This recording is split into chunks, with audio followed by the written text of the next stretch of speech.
السلام عليكم ورحمة الله وبركاته. الحمد لله رب العالمين، والصلاة والسلام على رسوله الأمين وعلى آله وأصحابه أجمعين. أما بعد. அன்பிற்கினிய சகோதரர்களே, நண்பர்களே, ஒரு முறை அமீருல் முஃமினீன் உமர் இப்னுல் கத்தாப் ரலியல்லாஹு அன்ஹு அவர்கள் தங்களுடைய தோழர்களோடு மஸ்ஜிது நபவியிலே அவர்கள் வீற்றிருந்தார்கள். எல்லோரும் உமர் ரலியல்லாஹு அன்ஹு அவர்களை சுற்றி உட்கார்ந்து கொண்டிருக்கக்கூடிய அந்த நிலையில் தோழர்களை பார்த்து கேட்டார்கள், உங்களுடைய ஆசை என்ன? நீங்கள் எதை ஆசைப்படுகிறீர்கள்? உங்களுடைய ஆசையை நீங்கள் வெளிப்படுத்துங்கள் என்று ஒவ்வொருவராக கேட்கிறார்கள். அதில் இருந்த ஒரு மனிதர், ஒரு சஹாபி, எனக்கு உஹது மலை அளவுக்கு தங்கம் கிடைத்தால்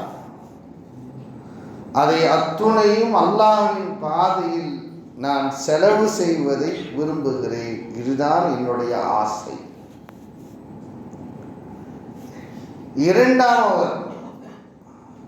இந்த மதீனா நகரம் முழுவதும் எனக்கு ஒட்டகங்கள் கிடைத்தால் அத்துணையும் அறுத்து இந்த மக்களுக்கு நான் பகிர்ந்தளிப்பதற்கு நான் விரும்புகிறேன் என்று சொன்னார். மூன்றாவது மனிதரோ, இந்த மதீனா நகரம் முழுவதும் எனக்கு அடிமைகள் இருந்து அல்லாஹ்வுடைய திருப்பொருத்தத்தை நாடி அவ்வளவு அத்தனை அடிமைகளையும் நான் விடுதலை வழங்குவதை விரும்புகிறேன் என்று ஒவ்வொருவரும் தன்னுடைய ஆசையை வெளிப்படுத்தினார்கள். நாம் சிந்தித்து பார்க்க வேண்டும், அத்தனை நபர்களுடைய எண்ணங்களும் என்னவாக இருந்தது? அனைத்தும் ஏதோ வகையில் தங்களுடைய சுய லாபத்திற்காக வேண்டியோ தங்களுடைய சுய தேவையை முன்னிறுத்தியோ அவர்களுடைய ஆசைகள் இருந்ததில்லை. இதுதான் சஹாபாக்கள். அனைத்தையும் அவர்கள் தேட்டம், அவர்களுடைய விருப்பம், ஆசைகள் எல்லாம் மறுமையை எண்ணி அல்லாஹ்வின் திருப்பொருத்தத்தை நாடியதாக இருந்ததாக நாம் பார்க்கிறோம். சொல்லி முடித்தவர்கள், அமீருல் முஃமினீன் உமர் ரலியல்லாஹு அன்ஹு அவர்கள், உங்களுடைய ஆசை என்ன? நீங்க அதையும் சொல்லுங்களேன். உமர் ரலியல்லாஹு தஆலா அவர்கள் சொன்னார்கள், நான் என்ன ஆசைப்படுகிறேன் என்று சொன்னார், அபூபக்கர் ரலியல்லாஹு அன்ஹு அவர்களை போன்ற உத்தமர்களால் இந்த மாநகரம் வழிய வேண்டும். அபூபக்கர் ரலியல்லாஹு அன்ஹு அவர்களை போன்ற நல்லவர்களால், அறிவு ஜீவிகளால், மார்க்கத்தை நடைமுறைப்படுத்தக்கூடியவர்களால், எப்படிப்பட்ட நல்லவர்களாக இந்த மதீனா மாநகரம் முழுவதும் எல்லா மனிதர்களும் அபூபக்கராக இருக்க வேண்டுமே என்று நான் ஆசைப்படுகிறேன் என்று அவர்கள் சொன்னார்கள். இது உமர் ரலியல்லாஹு அன்ஹு அவருடைய ஆசையாக இருக்கிறது. இந்த அவருடைய ஆசையும் நிறைவேறியது. அத்தனை சஹாபாக்களும், எல்லா சஹாபாக்களும் இறையச்சத்தால் நிறைந்தவர்களாக காணப்பட்டார்கள். இது ஒரு வரலாற்று குறிப்பு. அருமைத்தோழர்கள் நண்பர்களே, இந்த வரலாறு நமக்கு சொல்லக்கூடிய பாடம் என்னவெனில், நம்மை யாராவது ஆசைப்படுவார்களா? நம்மை பார்த்து இப்படிப்பட்ட ஒரு நபராக இருக்க வேண்டுமே, இவரை போன்ற மக்கள் இருக்க வேண்டுமே என்று யாராவது நம்மை பார்த்து ஆசைப்படுவார்களா?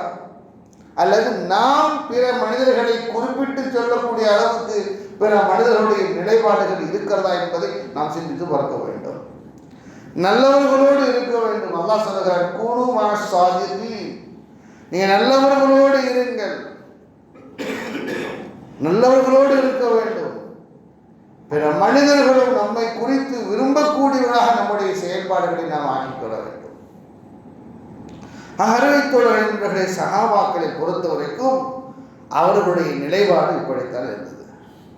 இதே போன்ற செய்தி இன்னொரு முறையும் வந்திருப்பதை நாம் பார்த்தோம். ஹாக்கிமில் பதிவு செய்யப்பட்டிருக்கிறது. உமர் ரலியல்லாஹு தஆலா அவர்கள் இதே போன்று தன்னுடைய தோழர்களிடத்தில் நீங்கள் ஆசைப்படுங்கள் என்று சொன்னார்கள்.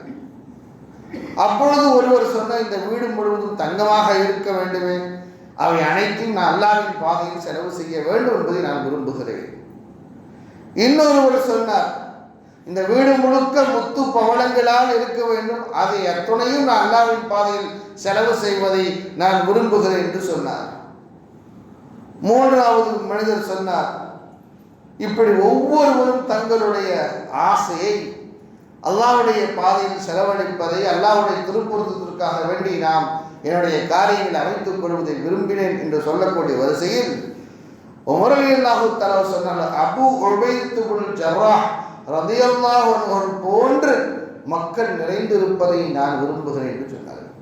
ஆக இதுதான் இந்த ஹதீஸ் நமக்கு சொல்லக்கூடிய நிகழ்ச்சி பாடம் என்னவெனில், நம்முடைய சஹாபாக்களுடைய ஆசைகள் எல்லா காரியங்களும் அல்லாஹ்வுடைய திருப்பொருத்தத்தை நாடியதாக இருந்ததோடு மட்டுமல்லாமல், இப்படிப்பட்ட மனிதராக அவர்கள் இருக்க வேண்டுமே என்று அல்லாஹ்வுக்கு உமர் ரலியல்லாஹுடைய ஆசைப்பட்டதற்கு இணங்க நாமும் நல்லவர்களோடு சேர்ந்து இருப்பதை விரும்ப வேண்டும், நல்லவர்களோடு பயணிப்பதையும் நாம் விரும்ப வேண்டும். எல்லோரோடும் கலந்து இருந்துவிட முடியாது. அப்படி இருந்தால் உமர் ரலியல்லாஹு அவர்கள் இப்படி அபூ உபைதாவை போன்று எல்லோரும் இருக்க வேண்டும் என்றோ, அபூபக்கர் போன்று எல்லோரும் இருக்க வேண்டும் என்று அவர்கள் ஆசைப்பட்டு இருக்க மாட்டார்கள். ஆக நல்லவர்களோடு சேர்ந்து இருப்பதை நாம் விரும்ப வேண்டும், நல்லவர்களோடு இருக்க வேண்டும். பிற மனிதர்களும் நம்மை விரும்பக்கூடியவர்களாக நம்முடைய குணநலன்களை நாம் மாற்றிக்கொள்ள வேண்டும் என்பதைத்தான் இந்த சம்பவம் நமக்கு உணர்த்தி காட்டுகிறது. சுப்ஹானக்கல்லாஹ்.